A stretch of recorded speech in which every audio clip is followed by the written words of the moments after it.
જય સ્વામિનારાયણ.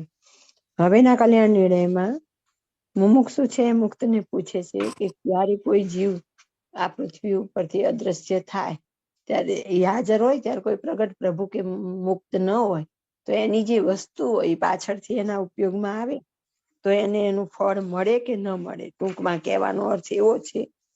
એટલે પાછળ એમ કહી દીધું જે જે કરે એ કલ્યાણ કાજ રે તે તો કહું સાંભળો મહારાજ રે.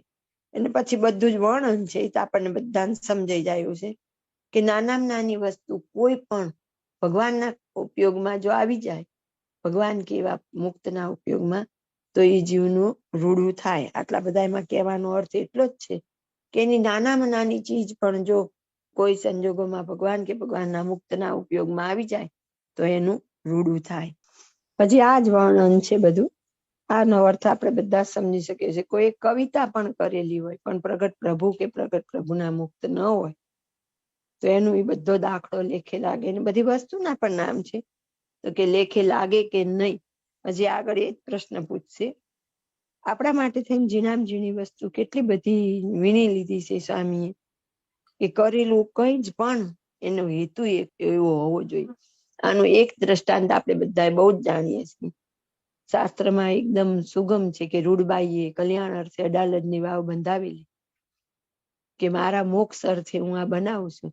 જ્યારે મહારાજ ફરતા ફરતા સંતોએ સહિત ત્યાં પધારે છે અને લેખ વંચાવે છે અને બધા ત્યાંથી જળપાન કરે અને એમનો પછી કુશળ કુંવરબાઈ તરીકે સત્સંગમાં જન્મ થાય છે. મહારાજથી તો ઉંમરમાં ઘણા મોટા હતા. ઘણા શાસ્ત્ર એમ કે 70 આસપાસના હતા કુશળ કુંવરબાઈ. મહારાજ તો 49 વર્ષે અંતર ધ્યાન થયા એટલે ઉંમરમાં કેટલા મોટા. પણ એમનો હેતુ એક જ હતો કે હું મારા મોક્ષ માટે આ વાવ બંધાવું છું.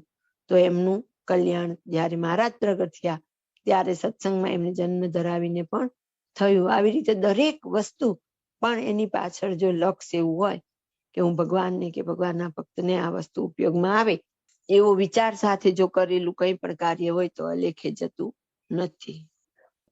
કે જેને જેને જે કંઈ સાધન કરેલું હોય તે બધા સાધનનું ફળ શું, જો એને પ્રગટ પ્રભુ કે મુક્ત નથી મળ્યા તો એનું એ સાધન લેખે લાગે કે નહીં. જય સ્વામિનારાયણ.